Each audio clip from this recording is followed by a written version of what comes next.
ദൈവതിരുനാമത്തിന് മഹത്വമുണ്ടാകട്ടെ. ഏവർക്കും ഹെർമിറ്റ്സ് ടോക്സിലേക്ക് സ്വാഗതം. ഇത് ഹെർമിറ്റ്സ് ടോക്സിന്റെ 1019 ദിവസം. ഇന്നത്തെ പ്രഭാത ചിന്ത ആവർത്തന പുസ്തകം 10-ാം അധ്യായം 18-ാമത്തെ തിരുവചനമാണ്. ദൈവം അനാഥർക്കും വിധവമാർക്കും ന്യായം നടത്തിക്കൊടുക്കുന്നു. പരദേശിയെ സ്നേഹിച്ച് അന്നവും വസ്ത്രവും നൽകുന്നു. യുദ്ധഭൂമിയിൽ നിന്ന് പലായനം ചെയ്ത ആയിരക്കണക്കിന് ഉക്രേനിയൻ സ്ത്രീകളും കുട്ടികളും ബെർലിനിലെ റെയിൽവേ സ്റ്റേഷനിൽ എത്തിയപ്പോൾ അവര് എതിരേറ്റത് ഒരു അത്ഭുതമായിരുന്നു. ജർമ്മനിയിലെ കുടുംബങ്ങൾ അവരുടെ വീട്ടിൽ അഭയം നൽകാമെന്ന പ്ലക്കാർഡുകൾ ഏന്തി നിൽക്കുന്നു. ഒരു പ്ലക്കാർഡിൽ എഴുതിയിരിക്കുകയാണ്, എൻ്റെ വീട്ടിൽ 2 പേർക്ക് താമസിക്കാം. മറ്റൊന്നിലാകട്ടെ വലിയ മുറിയുണ്ട്, സൗകര്യമുണ്ട് എന്നും. ഒരാൾ ചോദിച്ചു, യാതൊരു പരിചയവുമില്ലാത്ത ഈ പരദേശികളെ എന്തിനാണ് വീട്ടിൽ പാർപ്പിക്കുന്നത് എന്ന്.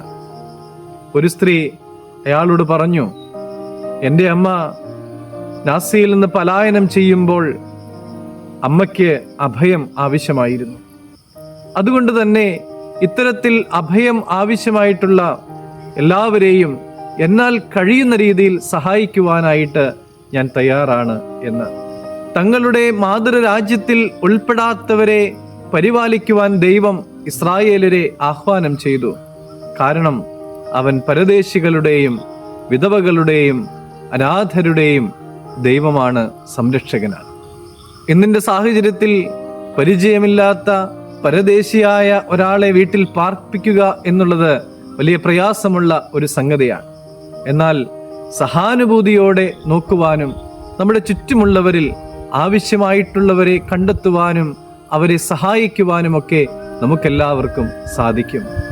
3 അപരിചിത സന്ദർശകരാൽ അബ്രാഹാം അനുഗ്രഹിക്കപ്പെട്ടതുപോലെ സറാഫാത്തിലെ വിധവയുടെ ഭവനത്തിൽ ഏലിയാവിൻ്റെ സാന്നിധ്യം അനുഗ്രഹമായി മാറിയതുപോലെ നമ്മുടെ നല്ല പ്രവൃത്തികളാൽ ദൈവം എന്നെയും നിങ്ങളെയും ഒക്കെ അനുഗ്രഹിക്കുമാറാകട്ടെ.